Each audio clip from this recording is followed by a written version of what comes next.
Bien, donc comme l'a dit Yann, nous avons... Hop, je vais enlever mon masque. Vous allez mieux m'entendre. Comme l'a dit Yann, donc nous en sommes aux séries sur les actes, à la série sur les actes des apôtres. Et nous en sommes aujourd'hui à acte 22, chapitre 22, verset 22 jusqu'au chapitre 23, du verset 1 à 35. Et je voudrais plus particulièrement vous parler du chapitre 23, versets 1 à 35. Et le titre que j'y mets aujourd'hui, c'est Les interventions de Dieu dans la vie chrétienne.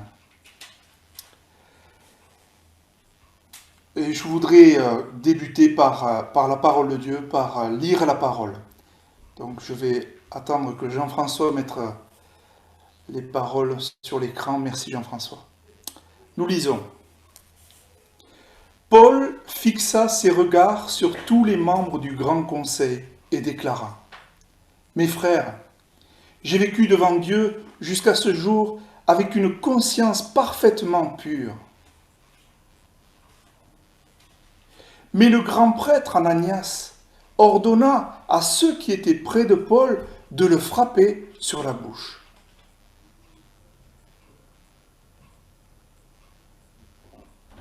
Paul lui dit alors : Dieu lui-même va te frapper, muraille blanchie. Tu sièges là pour me juger selon la loi, et voilà que tu violes la loi en ordonnant de me frapper. Les assistants s'écrièrent : Tu oses injurier le grand prêtre de Dieu ? Frère, reprit Paul, j'ignorais que c'était le grand prêtre, car je sais bien qu'il est écrit : Tu n'insulteras pas le chef de ton peuple. Paul savait que le conseil était composé pour une part de Sadducéens, pour l'autre de pharisiens, et il s'écria au milieu du conseil : Frère, je suis pharisien et fils de pharisien. Si je suis mis en accusation, c'est pour notre espérance de la résurrection des morts. Ces mots provoquèrent une dispute entre pharisiens et sadducéens, et l'assemblée se divisa en deux camps. Les sadducéens, en effet, déclarent qu'il n'y a pas de résurrection, pas plus que d'anges ou d'esprits, et les pharisiens affirment le contraire. Le ton monta considérablement. Quelques spécialistes de la loi, qui étaient du parti des pharisiens, se levèrent pour protester avec énergie en faveur de l'accusé.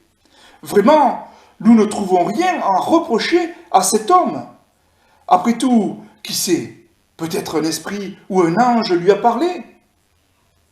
La dispute s'envenimait et le commandant craignit que son prisonnier ne soit tué par ces gens. Alors, il fit signe à un détachement de soldats de descendre dans la salle pour tirer Paul du milieu d'eux et le ramener à la citadelle. La nuit suivante, le Seigneur apparut à Paul et lui dit : « Courage, tu as été mon témoin à Jérusalem, il faut que tu le sois aussi à Rome. » Le lendemain matin, au petit jour, les Juifs formèrent un complot. Ils firent le serment de ne rien manger ni boire avant d'avoir tué Paul. Plus de 40 hommes participaient à cette conjuration. Ils allèrent trouver les chefs des prêtres et les responsables du peuple et leur déclarèrent : « Nous sommes engagés par un serment solennel à ne rien manger ni boire tant que nous n'avons pas tué Paul. À vous d'agir maintenant avec l'appui du Grand Conseil. Intervenez auprès du commandant et proposez-lui de faire comparaître Paul devant vous sous prétexte que vous voulez instruire son cas de plus près. De notre côté, nous avons pris nos dispositions pour le supprimer avant qu'il n'arrive ici. » Mais le fils de la sœur de Paul entendit parler du guet-apens. Il se rendit à la citadelle, y entra et prévint Paul de ce qui tramé. Alors Paul fit appeler un officier de service et lui dit, « Conduis ce garçon auprès du commandant, je t'en prie, il a quelque chose à lui dire. » L'officier l'amena donc avec lui et l'introduisit auprès du commandant en disant, « Le détenu Paul m'a fait appeler et m'a demandé de t'amener ce jeune homme qui a quelque chose à te dire. » Le commandant, prenant le garçon par la main, se retira avec lui à l'écart et lui demanda, « Qu'as-tu à me dire ?»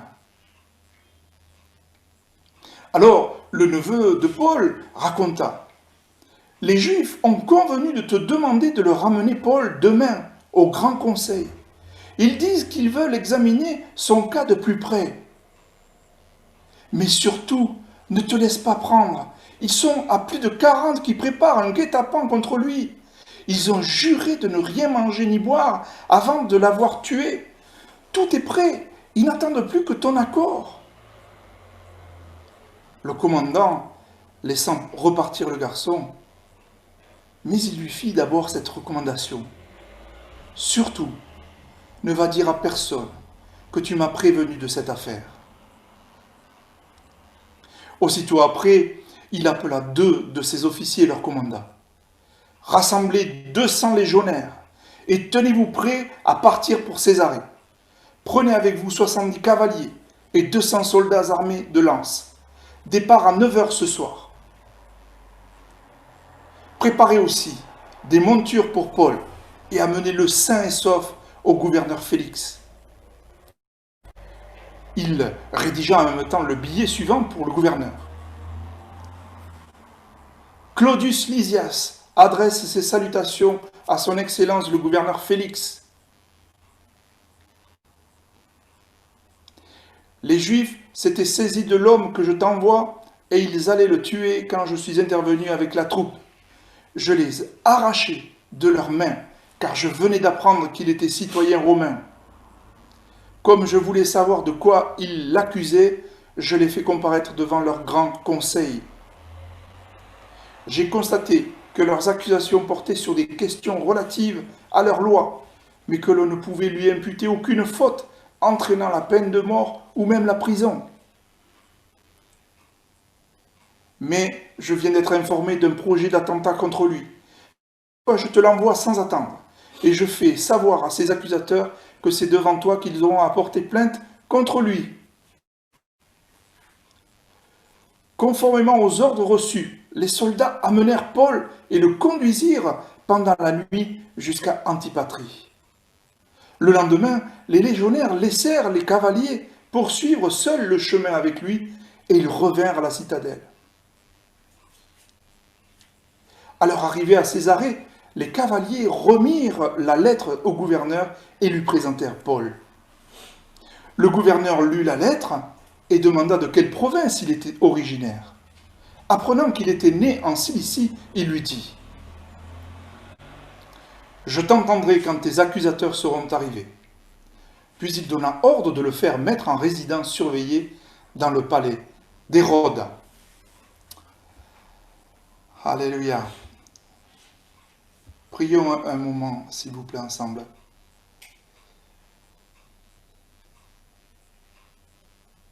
Seigneur, je prie que ta parole ne revienne pas sans effet dans nos cœurs. Merci pour ta parole. Je prie qu'elle nous parle ce matin, à chacun de nous, là où nous en sommes. Nous voulons grandir en toi pour mieux te plaire. Et qu'à toi seul soit toute la gloire. Que ce message puisse nous encourager à tout et à chacun. Amen. Je voudrais juste vous demander juste un temps de silence. Et je vais vous poser 2 questions.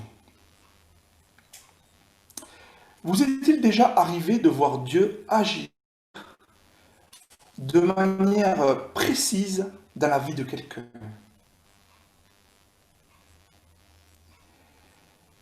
Et qu'en est-il de votre vie ? Vous est-il déjà arrivé de voir Dieu agir de manière précise dans la vie de quelqu'un ? Et qu'en est-il de votre vie. On va prendre un moment de silence pour réfléchir à ces questions.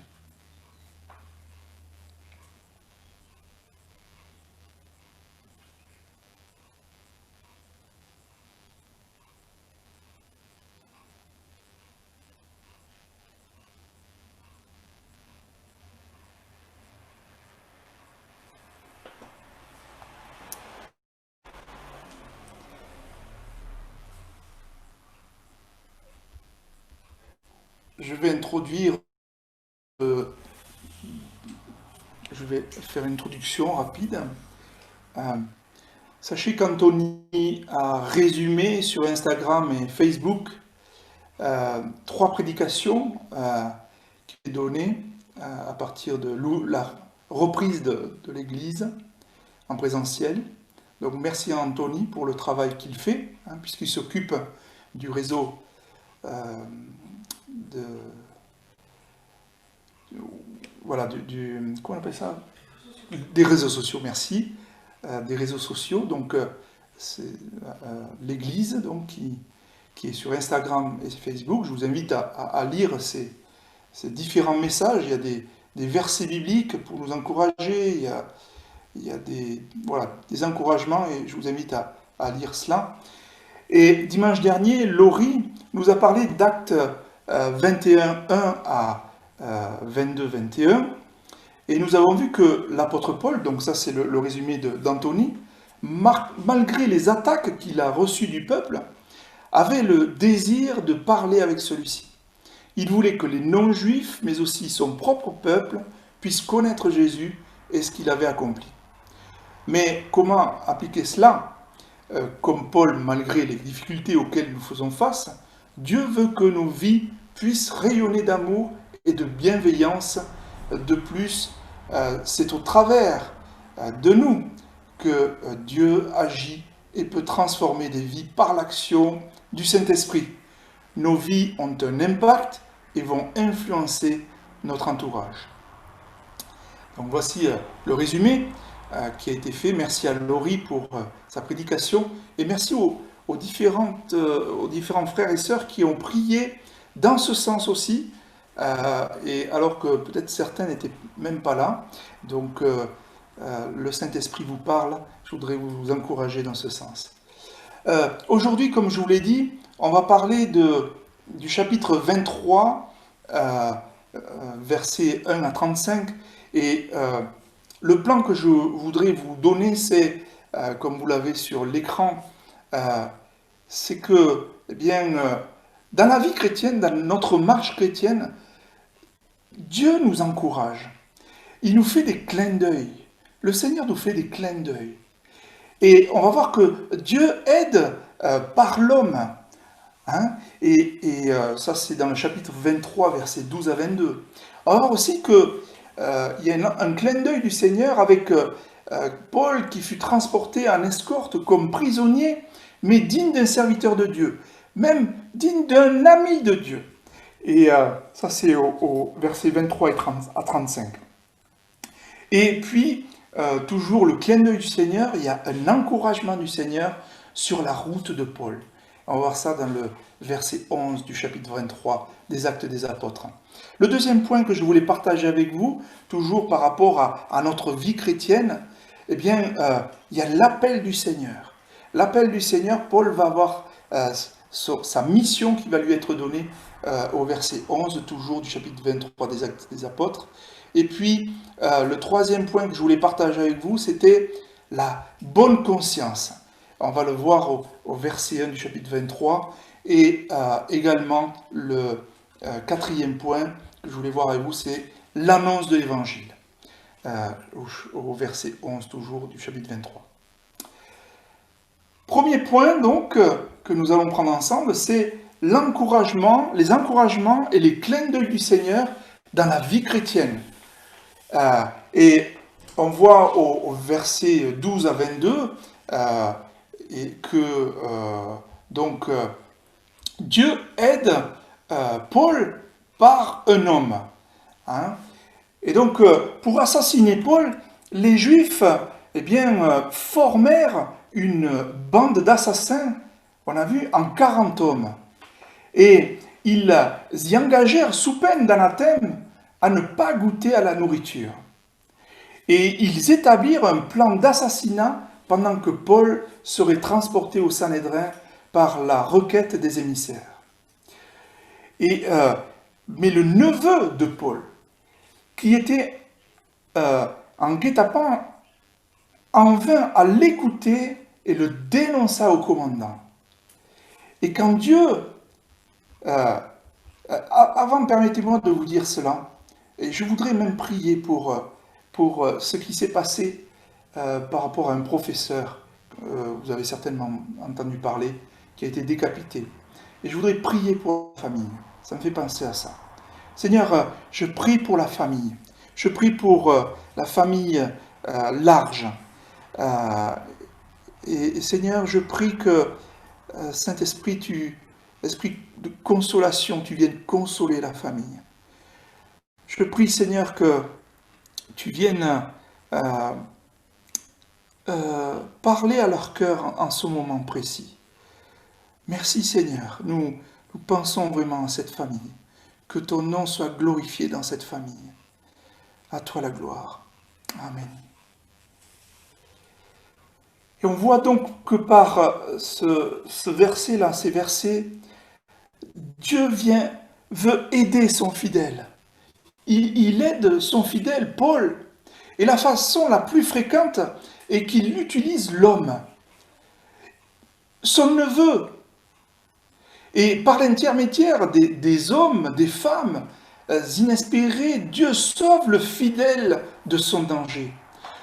Et dans sa mission, Paul expérimentait souvent ce genre de secours. Donc, dans sa lettre, beaucoup de noms d'hommes apparaissent. Et le neveu était de même. Il était un héros inconnu qui contribua au sauvetage de Paul. Et Dieu se souvient de ce genre de contribution inconnue de chacun et chacune, même de ceux qui sont connus, bien sûr.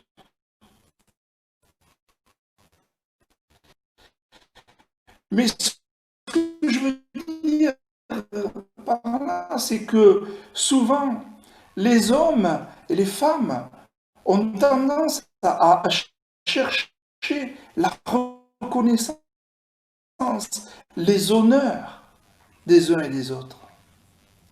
Je pense que si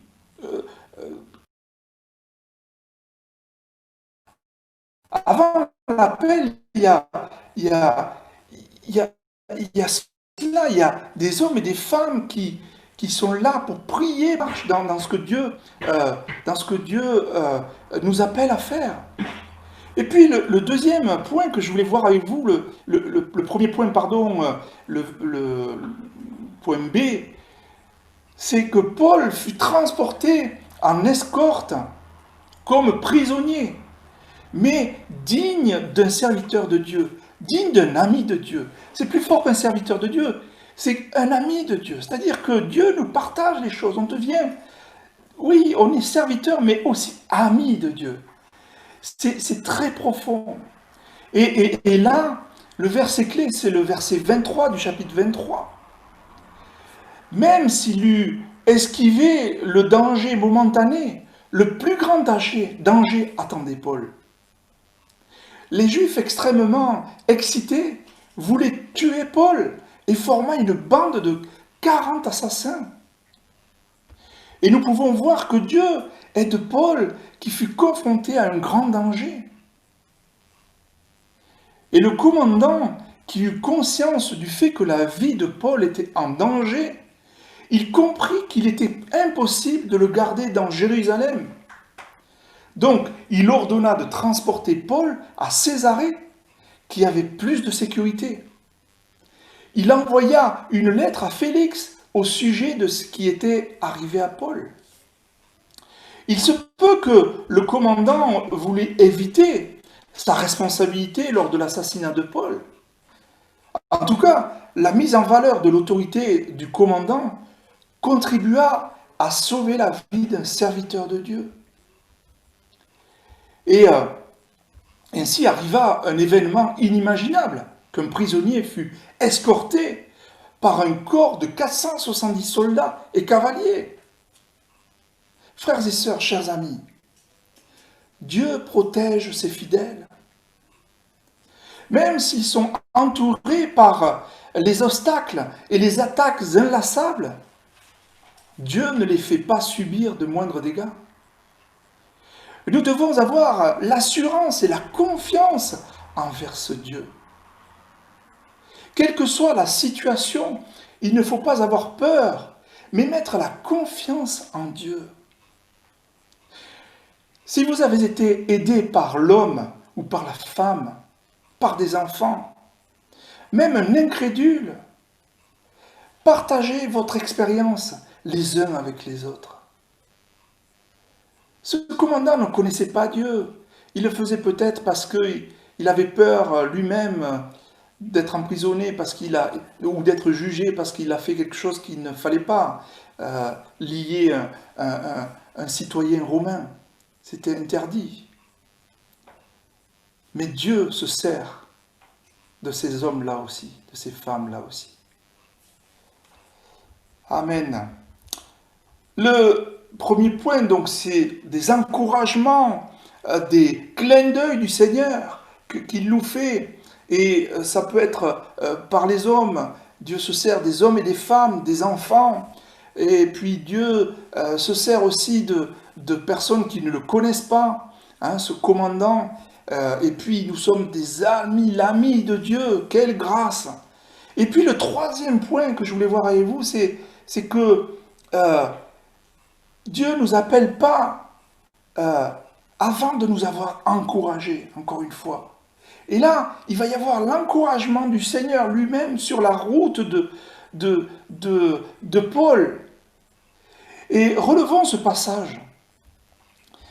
Il est dit, la nuit suivante, le Seigneur vint auprès de Paul et lui dit, « Courage, le témoignage que tu m'as rendu à Jérusalem, il faut que tu le rendes aussi à Rome. » Et Jésus a été d'une exigence absolue avec Paul. Aucune persécution ne lui a été épargnée. Mais il n'était pas seul dans son ministère. Il était assisté de près par le Saint-Esprit. Le Christ était là dans sa prière. Je suis toujours frappé par l'assurance de Paul, de l'apôtre Paul, lorsqu'il passe en jugement. Il sait toujours exactement ce qu'il doit dire au moment où il doit le dire. Il met les Juifs de son époque face à leurs propres contradictions. Il n'annonce pas une foi complètement nouvelle, mais un accomplissement des Écritures qu'il connaît sur le bout des doigts. Et puis, dans ce verset, on voit bien, je reconnais bien vraiment la pédagogie de Dieu. C'est là même qu'il utilisait aussi avec Josué, qui devait prendre la relève de Moïse. Vous vous souvenez de ce passage dans Josué chapitre 1, versets 1 à 9, que je vais vous lire. Dieu parle à Josué et lui dit au verset 5 et suivant, « Tant que tu vivras, personne ne pourra te résister, car je serai avec toi comme j'ai été avec Moïse. Je ne te délaisserai pas et je ne t'abandonnerai pas. Prends courage et tiens bon, car c'est toi qui feras entrer ce peuple en possession du pays que j'ai promis, par serment à leurs ancêtres, de leur donner. Simplement, prends courage et tiens bon, pour veiller à obéir à toute la loi que mon serviteur Moïse t'a prescrite, sans t'en écarter, ni d'un côté, ni de l'autre. Alors, tu réussiras dans tout ce que tu entreprendras. Je t'ai donné cet ordre. Prends courage et tiens bon. Ne crains rien et ne te laisse pas effrayer, car moi, l'Éternel ton Dieu, je serai avec toi pour tout ce que tu entreprendras. Alléluia. Jésus nous encourage dans la marche, dans notre vie chrétienne, tous les jours. Entendez sa voix tous les jours, chaque fois avant peut-être de partir de chez vous, pour aller travailler, pour aller faire je ne sais quoi. Le Seigneur nous parle encore aujourd'hui. Il est vraiment vivant. Amen. Ne baissons pas les bras devant l'opposition, devant les attaques. Les attaques par rapport à l'annonce de l'évangile que vous avez faite, ou au témoignage, votre témoignage. Ne baissez pas les bras, frères et sœurs. Puissions-nous faire, nous aussi, complètement l'expérience que le Seigneur est proche, il est en nous, et que nous n'avons pas besoin de nous inquiéter. Et nous avons cela aussi dans la parole, dans les Philippiens, dans Timothée, 2 Timothée. Toutes les machinations de ses ennemis ne pourraient donc l'en empêcher. Personne ne peut empêcher le plan de Dieu s'accomplir. Elles vont plutôt y contribuer même. Dieu se sert des hommes comme le neveu de Paul inconnu. Il se sert de personnes qui ne connaissent pas Jésus comme le commandant pour nous protéger. Alléluia. Est-ce qu'on n'a pas un grand Seigneur? Et nous sommes son ami. Alléluia. Il ne nous laisse pas tomber. Il ne nous laisse pas tomber. On passe au point suivant, point 2. Donc, le Seigneur nous encourage. Il y a des clins d'œil du Seigneur sur notre chemin, dans la vie chrétienne. Et puis, avant l'appel, il y a cela. Et puis vient l'appel du Seigneur. Le deuxième point. L'appel du Seigneur au verset 11.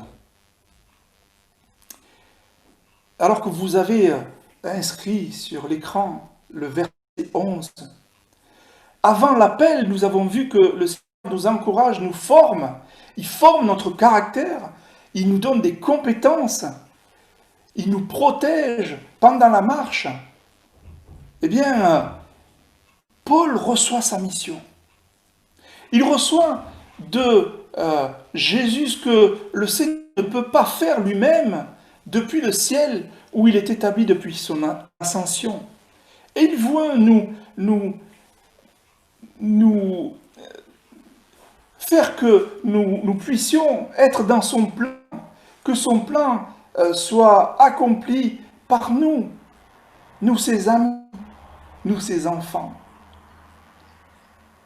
Et là, évidemment, on peut le faire dans l'Église, et c'est un petit message entre parenthèses. N'hésitez pas à vous mettre dans un service. Si le Seigneur vous dit d'être dans un endroit précis, allez-y, allez voir les responsables. Venez nous voir, Yann et moi-même. On se fera un plaisir que vous serviez le Seigneur dans son Église. N'hésitez pas. Et puis, donc, Paul reçoit sa mission, et puis il reçoit un remerciement pour ce qu'il a déjà fait. Le Seigneur nous remercie. C'est notre exemple. Il nous remercie. Et il dit, le témoignage que tu m'as rendu à Jérusalem, c'est un remerciement, une exhortation pour ce qu'il a encore à faire aussi. Il donne à la suite de ce remerciement. Et il va dire, il faut que tu rendes aussi, que tu rendes ce témoignage aussi à Rome. Et puis il y a ce petit mot, tout simple, mais plein d'attention délicate. Courage. Frères et sœurs, waouh, quel Seigneur nous avons. Et dans notre vie, eh bien, c'est pareil. Avec nos frères et sœurs, eh bien, avant de faire des choses par multiples façons, eh bien, on peut remercier le Seigneur de ce qu'il est pour nous, de ce qu'il fait dans nos vies, des transformations qu'il opère par l'Esprit, avec l'aide du Saint-Esprit, quand on a des cœurs ouverts. Merci Seigneur. Et il nous encourage dans la marche.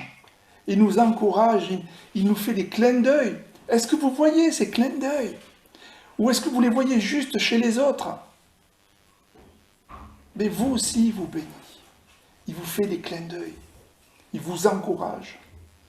Et puis le troisième point que je voulais partager avec vous, donc Dieu nous encourage dans la marche, dans la vie chrétienne, avant de nous appeler, et puis il nous appelle à le servir. Et puis, il y a aussi notre responsabilité, la bonne conscience. Alors que la responsabilité de Dieu, c'est de nous encourager dans la marche chrétienne et de nous appeler. Eh bien, notre responsabilité avec l'aide du Saint-Esprit, c'est d'avoir une bonne conscience. Il y a des prières qui ont été dans ce sens. La sanctification, ça nous rappelle à cela. Paul se trouve pour la première fois devant le Sanhédrin, où avait corrompu son maître et plus tard les autres apôtres. Il porte sur cette assemblée un regard ferme et sans crainte, attestant sa bonne conscience. Et on le voit aussi dans Hébreux chapitre 13, verset 18. Il est dit « Continuez à prier pour nous, car nous sommes convaincus d'avoir une bonne conscience, puisque nous sommes résolus à bien nous conduire en toute occasion. » La bonne conscience, c'est bien se conduire en toute occasion. 1 Pierre 3, chapitre 3, versets 13 à 17, dit ceci. « D'ailleurs, qui vous fera du mal si vous vous appliquez avec zèle à faire ce qui est bien? Et même si vous arrivez de souffrir parce que vous faites ce qui est juste, vous seriez heureux. Ne craignez pas que les hommes, ne vous laissez pas troubler.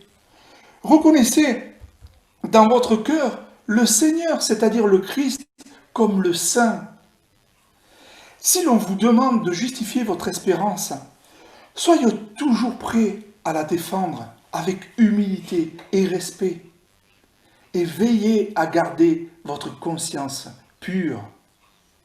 Ainsi, ceux qui disent du mal de votre bonne conduite, qui découle de votre consécration au Christ, auront à rougir de leur calomnie. Voyez-vous, frères et sœurs, eh bien, le Seigneur nous encourage dans notre marche. Le Seigneur nous fait des clins d'œil dans notre marche chrétienne. Et puis, il y a l'appel de Dieu. Après la formation de notre caractère, qui nous donne des compétences pour le servir, eh bien, notre responsabilité est vraiment d'avoir une bonne conscience, d'avoir une bonne conduite. Et ce qui découle de votre consécration au Christ, nous dit 1 Pierre. C'est-à-dire que, frères et sœurs, si vous recherchez le Seigneur de tout votre cœur, chaque jour, eh bien ça, c'est déjà une bonne conduite. Ça va vous permettre d'avoir une bonne conduite dans la journée. Ça va vous permettre d'être consacré au Christ. C'est, Seigneur, je ne peux pas te déplaire. Et je ne peux pas pécher contre toi. Et je prie le Seigneur qu'il nous sanctifie jour après jour. Mais nous-mêmes, nous devons chercher sa face pour être consacrés au Christ, pour être toujours plus proche de lui, pour lui plaire. Et donc, ça nous donne cette conscience pure quand on fait les choses. Et c'est devant Dieu ou pour Dieu, à son service, qu'il s'est conduit en suivant toujours les inspirations de cette bonne conscience. Et Paul va nous dire au chapitre 24, verset 16, et la semaine prochaine, il y aura ce chapitre-là, avec le chapitre 25, qui vous sera prêché. Il est dit au verset 16, chapitre 24 des Actes des Apôtres, « C'est pourquoi je m'applique sans cesse, moi aussi, à garder une conscience irréprochable, tant devant Dieu que devant les hommes. » Irréprochable. C'est comme les anciens ou les diacres, irréprochables. Irréprochables. Est-ce qu'on est vraiment irréprochable? Il y a du travail. Et le Seigneur nous transforme. En tout cas, irréprochable, ça veut bien dire être toujours dans le Seigneur, baigner toute notre vie chrétienne en lui, parler de lui, lui demander pardon aux frères et sœurs qu'on a blessés, aux enfants. C'est ça, irréprochable. Et quand on pêche, revenir vers lui, être humble, le respecter, c'est ça. Respecter ce qu'il a fait à la croix, c'est ça. Et le verbe que nous traduisons par se conduire désigne d'ordinaire la conduite d'un citoyen dans l'État ou dans la cité. Paul l'applique à l'activité qu'il a déployée comme apôtre dans la cité de Dieu, qui est l'Église.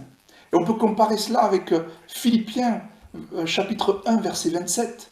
Il est dit, quoi qu'il en soit, menez une vie digne de l'évangile du Christ, en vrai citoyen de son royaume. Alléluia. Merci Seigneur. On passe au 4e point et dernier point avant de faire la conclusion. Avant l'appel, nous avons vu que le Seigneur nous encourage, nous forme notre caractère, nous donne des compétences et nous protège pendant la marche. Et il nous appelle ensuite. Et notre responsabilité, on a vu, c'est de marcher durant la vie chrétienne avec une bonne conscience. Et malgré sa bonne volonté à évangéliser ses frères juifs, ces derniers ne vont pas disposer leur cœur à recevoir l'évangile de Jésus-Christ enseigné par Paul. Voulant savoir avec exactitude de quoi les Juifs accusaient Paul, le commandant va le faire comparaître devant le Sanhédrin. Et voyez-vous, nous-mêmes, peut-être, notre témoignage, notre annonce de l'Évangile, eh bien, n'est pas forcément reçu de premier abord. Peut-être qu'après, ça fait réfléchir les personnes. Mais devant nous, peut-être qu'ils ne montrent pas. Mais ne craignez pas. Ne craignez pas d'annoncer le Seigneur. Sa parole ne revient pas sans effet. Il y a toujours un effet. Si vous annoncez sa parole, si vous témoignez de ce que vous vivez vraiment avec le Seigneur, dans le temps du Seigneur, et là où il vous dira d'aller par son esprit, d'où l'importance de chercher sa face avant de commencer la journée, par exemple. Après cette comparution, le Seigneur va reconnaître le témoignage de Paul devant le Sanhédrin, en le consolant et en lui rappelant sa mission, annoncer le salut, non aux Juifs, mais aux nations. Et ça, on le voit, vous vous rappelez certainement peut-être, dans les Actes des Apôtres, chapitre 9, verset 15, où il est dit « Mais le Seigneur lui dit, va, car j'ai choisi cet homme pour me servir. Il fera connaître qui je suis aux nations étrangères et à leurs rois, ainsi qu'aux Israélites. » Et Paul ira à Rome dans ce but. Et dans ce verset, on voit l'orientation de la mission de Paul à Rome par le Seigneur. Il a été à Jérusalem, et puis il va à Rome. Pour nous, qu'est-ce que ça signifie Jérusalem?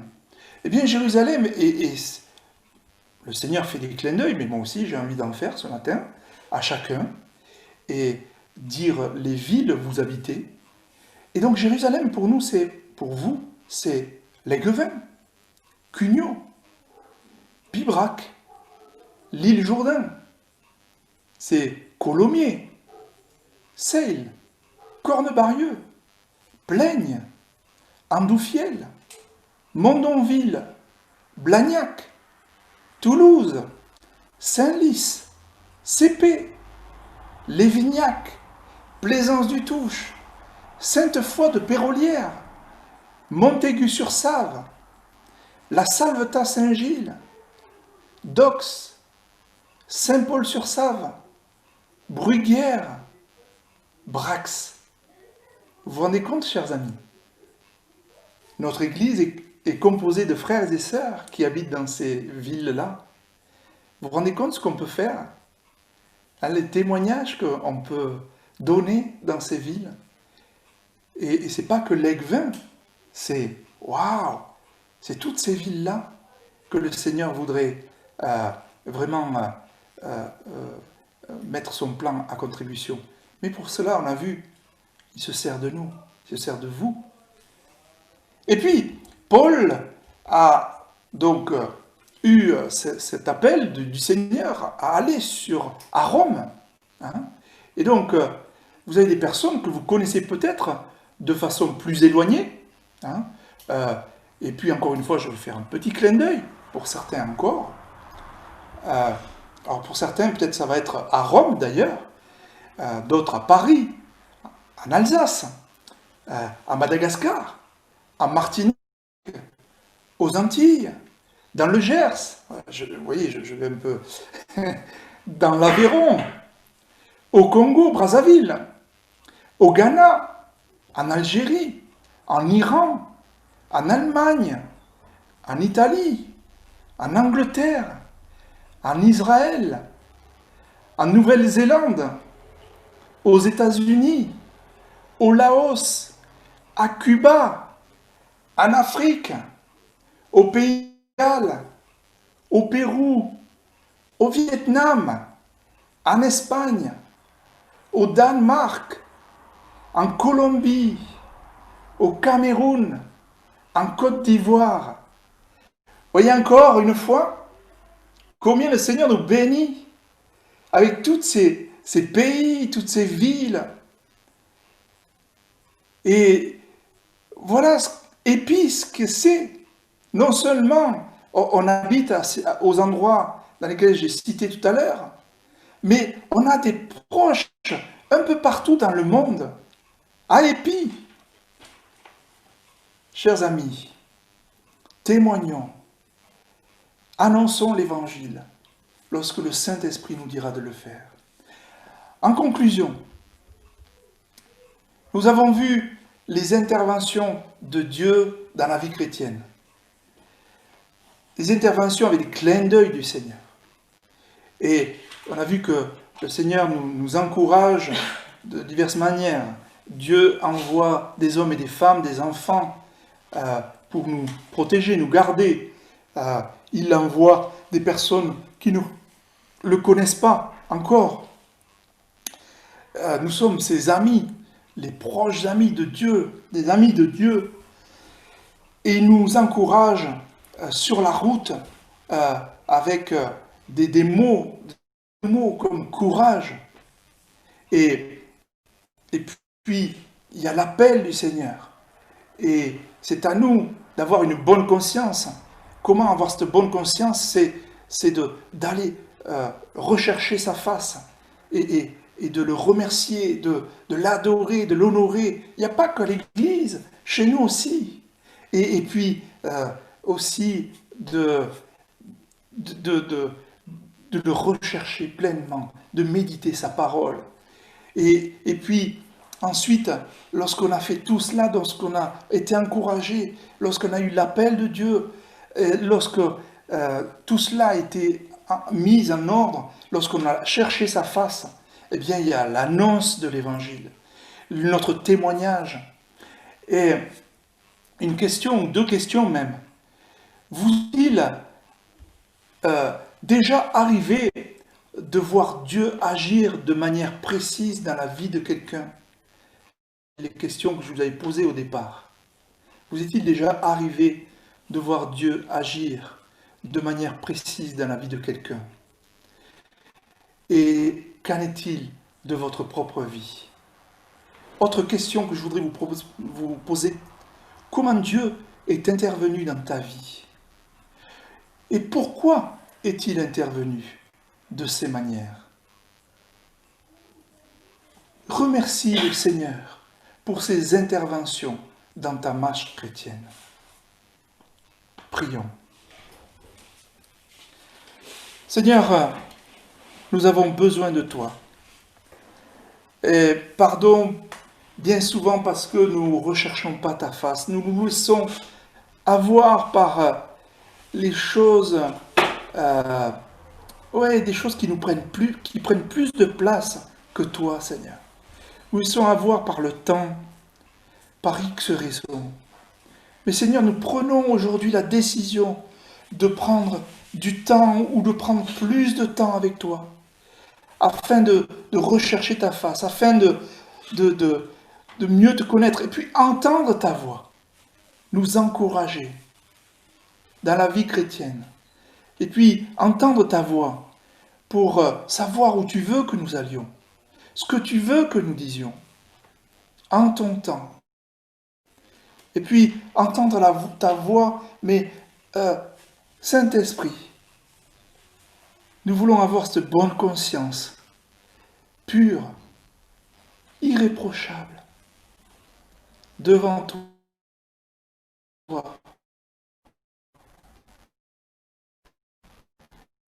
Et devant les autres, nous voulons être remplis d'une vie chrétienne, une vie en abondance dans ta présence. Et je prie que nous puissions annoncer l'évangile avec force, avec ta puissance. Aide-nous par ton esprit. Et nous te remercions de ce que nous pouvons être à ton service, te plaire. Merci Seigneur. Que ton nom soit béni et glorifié. Amen.